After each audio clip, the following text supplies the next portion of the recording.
आज इस वीडियो में मैं EWS सर्टिफिकेट कैसे बनता है, अप्लाई से लेकर इसे पास होने तक की पूरी प्रक्रिया बताने वाला हूँ। आपको मैं हर कुछ बताऊँगा। ये जब आप अप्लाई कर देंगे तो ये रिजेक्ट नहीं होगा। बहुत लोग क्या होता है कि अप्लाई कर देते हैं पर उनका EWS सर्टिफिकेट रिजेक्ट हो जाता है। उसका क्या कारण है ये भी बताऊँगा। कौन इसे अप्लाई कर सकते हैं ये भी बताऊँगा। तो हर कुछ इस वीडियो में कवर करता हूँ। तो सबसे पहले मैं आपको इसका बेसिक नॉलेज देता हूँ कि EWS आखिर है क्या, इसको बनवाने के लिए क्या क्राइटेरिया रखी गई है। यहाँ देख लीजिए, सबसे पहले मैं आपको बताता हूँ एलिजिबिलिटी क्राइटेरिया इसका क्या है। इसका फर्स्ट क्राइटेरिया में रखा गया है 8 लाख से कम आय चाहिए। और उसके बाद में दूसरा जो है 1000 स्क्वायर फीट से कम का आपका घर होना चाहिए। और उसके बाद में 5 एकड़ से कम आपका ज़मीन होना चाहिए। अगर आप ये तीनों क्राइटेरिया को फॉलो करते हैं तो आप EWS को अप्लाई कीजिएगा, ये आपका बन जाएगा। अप्लाई करते समय आपसे आधार कार्ड लिया जाएगा और फ़ोटो लिया जाएगा। लेकिन जब आप इसे पास करवाने जाएंगे तो वहाँ पे आपसे जाति आय निवास ये भी लिया जाएगा। अप्लाई करते समय आपको ये अपलोड करने की ऑप्शन नहीं है, लेकिन फिर भी आप बिना ब्लॉक जाए इसको एक ही साथ अपलोड कर सकते हैं। मैं वीडियो में आपको आगे बता दूंगा। अब इसका प्रॉफिट क्या है? प्रॉफिट ये है कि 10% आपको रिजर्वेशन मिल जाएगा अगर आपके पास EWS है तो। अब आपको मैं बताता हूँ कि EWS क्या हर किसी का बन जाएगा। तो इसका आंसर है कि नहीं, EWS सर्टिफिकेट हर किसी का नहीं बनेगा। EWS सर्टिफिकेट उन्हीं का बनेगा जो केवल जनरल कैटेगरी में आते हों। तो जनरल कैटेगरी में कुछ 7-8 जातियाँ आती हैं। इसके पहले मैंने जनरल कैटेगरी का जाति प्रमाण पत्र बनाने का प्रोसेस बताया था, तो आपको उसे देख के जाति बना लेना होगा। आप यहाँ पे बोलेंगे कि जाति तो नहीं लगता है जनरल में, लेकिन जब आप इसे पास करने जाएंगे तो आपसे जाति मांगा जाएगा। अब मैं आपको बताता हूँ कि आप इसे कैसे ऑनलाइन करेंगे। उसके बाद मैं बताऊँगा कि आप इसे पास कराने के लिए कहाँ पे जाएंगे, क्या करना होगा, हर कुछ। तो यहाँ पे मैं एक ब्राउज़र पे आ चुका हूँ और यहाँ पे जब भी आप कोई किसी भी ब्राउज़र पे जाएँ वहाँ पे आपको लिख के सर्च करना होगा RTPS। जब आप इसे सर्च करेंगे तो फर्स्ट में आपको लिंक मिलेगा। यहाँ पे आपके सामने RTPS 1 2 3 4 कुछ भी खुल के आए, बस फर्स्ट लिंक को आपको खोलना है। यहाँ पे आप ध्यान दीजिएगा, बस इतना ही। मैंने इस पर क्लिक कर दिया हूँ और ये अब खुल रहा है। यहाँ ये साइट खुल चुका है। इस तरह से आपके सामने ये साइट खुलेगा। सबसे पहले आप यहाँ पे देखिए ऑनलाइन आवेदन दे के नीचे लोक सेवाओं का अधिकार की सेवा है। इसके नीचे समान प्रशासन विभाग लिखा है, इस पर क्लिक कीजिएगा। और इसमें सबसे नीचे जो है आर्थिक रूप से कमजोर वर्ग के लिए आय और संपत्ति प्रमाण पत्र का निर्गमन, इस पर क्लिक करना है। और फर्स्ट में अंचल स्तर पे बनता है। जब आपका अंचल स्तर पे बन जाएगा तो इसके बाद आप अनुमंडल और जिला स्तर पे बना सकते हैं। तो मैं अंचल स्तर पे क्लिक करता हूँ और एक फॉर्म फिल करके दिखाता हूँ कहाँ पे आपको क्या फिल करना है ताकि आपका रिजेक्ट ना हो। 100% आपका जेन्युइन मेथड बताने वाला हूँ। जब आपका यहाँ पे पूर्ण रूप से ये साइट खुलेगा अप्लाई करने के लिए, तो सबसे पहले यहाँ पे लिखा होगा प्रमाण पत्र का प्रारूप भाषा चुनें। तो आप यहाँ पे हिंदी या फिर इंग्लिश दोनों में से कोई एक सिलेक्ट रखिएगा। यहाँ मैं हिंदी छोड़ देता हूँ। इसके बाद में आपको जेंडर सेलेक्ट करना है, तो मैं यहाँ पे पुरुष सेलेक्ट करता हूँ। अगर आप स्त्री हैं तो इसे स्त्री सेलेक्ट कीजिएगा। यहाँ पे आपको अभिवादन देना कंपलसरी है। यहाँ पे आप श्री सेलेक्ट कर सकते हैं या फिर आप अपने नाम पे श्री नहीं चाहते हैं तो कोई अभिवादन नहीं को सिलेक्ट करेंगे। जाति या निवास अप्लाई करते समय यहाँ कोई अभिवादन नहीं आता है, यहाँ पे सिलेक्ट करने की जरूरत नहीं होती है। और यहाँ पे पहले से प्लीज सेलेक्ट करके लिख के आएगा, इस पर आप सिलेक्ट कीजिएगा, नहीं तो आपका अप्लीकेशन आगे नहीं बढ़ेगा। उसके बाद में यहाँ पे आपको अपना नाम लिखना है, तो मैं एक रेंडम नाम लिख लेता हूँ। उसके बाद में आपको अपना जन्म तिथि सिलेक्ट करना होगा, जो आपका जन्म तिथि सर्टिफाइड हो। तो यहाँ पे अपना जन्म तिथि डालने के बाद यहाँ पे आप अपना स्टेट सिलेक्ट करेंगे।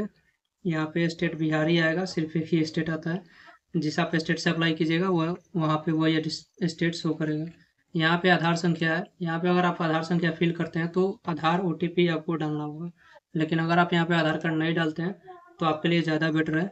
आप एक ही साथ बहुत सारे डॉक्यूमेंट्स को डाल सकते हैं जिससे आपको ब्लॉक विजिट नहीं करना होगा। लेकिन आप अगर आधार संख्या डालते हैं तो आपको ब्लॉक जाके इसे पास कराना होगा। यहाँ पे आप जिला सेलेक्ट करेंगे। जिला सेलेक्ट करने के बाद में आपको अनुमंडल सेलेक्ट करना पड़ेगा। अनुमंडल के बाद आप अपना ब्लॉक सेलेक्ट करेंगे। इसके बाद में आप यहाँ पे स्थानीय निकाय का प्रकार है, इसे आप सेलेक्ट करेंगे कि ये आप ग्राम पंचायत के अंदर आते हैं या नगर निगम या नगर पंचायत या नगर परिषद। यहाँ पे मैं ग्राम पंचायत का सिलेक्ट किया हूँ। और उसके बाद में यहाँ से अपना पंचायत बताएंगे। फिर आपको अपने विलेज का नाम लिखना होगा। यहाँ आप देखिए ऊपर जो लिखा हुआ है ग्राम और फिर ब्रैकेट में विलेज लिखा हुआ है और एक स्लैश का यूज किया गया। अगर आप यहाँ पे स्लैश क्लिक करते हैं तो आपका ये जो इंग्लिश था वो हिंदी में कन्वर्ट हो जाएगा और फिर आप एक बार इसे इंग्लिश में लिख सकते हैं। इसे करने से आपको प्रॉफिट क्या होगा कि जब आपका सर्टिफिकेट बन के आएगा तो वहाँ पे दोनों लैंग्वेज में आपका विलेज का नाम लिखा हुआ रहेगा। तो आप दोनों में लिखेंगे तो बेटर है, वरना आप हिंदी में लिख सकते हैं या इंग्लिश में लिख सकते हैं, इस पर कोई दिक्कत नहीं होने वाला। यहाँ सामने पोस्ट ऑफिस फिल करेंगे अपना। उसके बाद में यहाँ पे आपको थाना बताना होगा अपना। फिर यहाँ पे आपको पिन कोड लिखना होगा। यहाँ पे ये होल्डिंग नंबर है, इसे आप छोड़ सकते हैं। सर्किल नंबर भी छोड़ सकते हैं, अगर आपके केस में हो तो इसे फिल कीजिएगा, अन्यथा इसे छोड़ के आप आगे बढ़ सकते हैं। यहाँ है क और ख में से किसी एक को चुने, तो यहाँ पे आप क को चुन लीजिएगा। आप इसे पढ़ भी सकते हैं, पर ये क चुनने में ज़्यादा बेटर है। उसके बाद में यहाँ पे आपको जाति बताना होगा कि आप किस जाति से हैं, इसलिए आपको जाति प्रमाण पत्र भी लगता है। भले आप जनरल में हैं तो क्या है, लेकिन आपको जाति प्रमाण पत्र डालना होगा। यहाँ पे मैं राजपूत सिलेक्ट करता हूँ। यहाँ पे आपको फादर्स नेम लिखना है। उसके नीचे आपको अपने माँ का नाम लिखना है।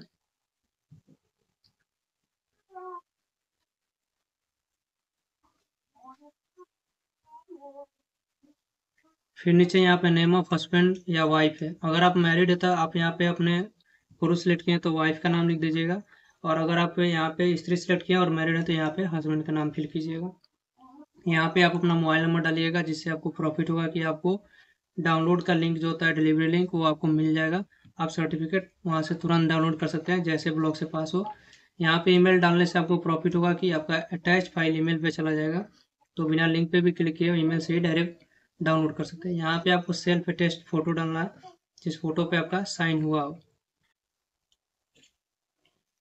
सेल्फ अटेस्ट फोटो मीन्स आपके फोटो पे आपका साइन होना चाहिए। उसके बाद में यहाँ पे परिवार का कुल आय, आपका जो आय प्रमाण पत्र में इनकम लिखा हुआ है उसे यहाँ पे फिल कर देंगे।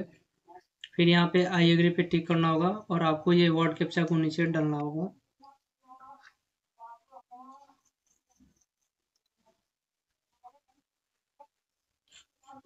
वर्ड कैप्चा को फिल करने के बाद यहाँ सबमिट पे क्लिक करेंगे और आपको यहाँ पे ओके करना होगा। आपका नाम नंबर जो भी फिल किए वो शुद्ध है, यहाँ पे वही बोल रहा है जांच करने को।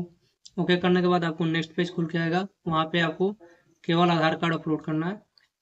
लेकिन अगर आप केवल आधार कार्ड अपलोड करते हैं तो आपको ब्लॉग विजिट करना होगा। यहाँ पे आप अपना डिटेल एक बार चेक कर लीजिएगा। उसके बाद नीचे जाने के बाद आप यहाँ पे अटैच एनेक्सर पे क्लिक कीजिएगा। यहाँ पे आप पहले आधार कार्ड स्कैन कर लीजिएगा, फिर आप अपने जाति, आय और निवास चारों को एक साथ स्कैन करके आप पीडीएफ बना लीजिएगा 4 पेज का। फिर यहाँ पे आधार कार्ड सेलेक्ट करने के बाद आप उन चारों फाइल का एक पीडीएफ होगा, उसको आप यहाँ पे अटैच कर दीजिएगा। लेकिन ध्यान दीजिएगा फर्स्ट में आपको आधार कार्ड रखना मैंडेटरी है, पहले आप आधार कार्ड को रखिएगा। तो मैं यहाँ पे वो फाइल डाल देता हूँ। यहाँ पे जो आप फाइल सेलेक्ट करेंगे वो 200 KB से ऊपर नहीं होना चाहिए, नहीं तो नहीं एक्सेप्ट करेगा। और वहाँ पे जो आप फोटो सेलेक्ट कीजिएगा अपलोड करने के लिए, उस फोटो का साइज आप ध्यान दीजिएगा कि 20 KB से ऊपर होना चाहिए। उसके बाद यहाँ पे सेव एनेक्सर पे क्लिक करेंगे।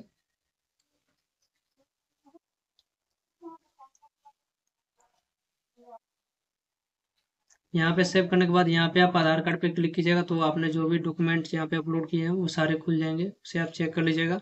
और सारे डिटेल को आप वेरीफाई करने के बाद यहाँ पे सबमिट पे क्लिक कीजिएगा।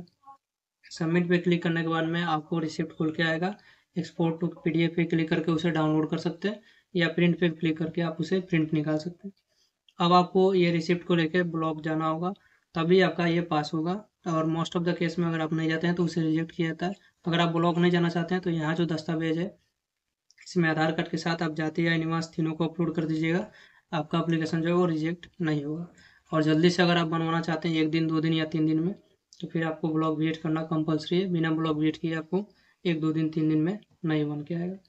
इसका एक और उपाय है जल्दी बनाने का, आप जहाँ से अप्लाई करा रहे हैं उनको आप कुछ एक्स्ट्रा पैसा दे देंगे, तो वे इसको जल्दी निर्गत करा देंगे।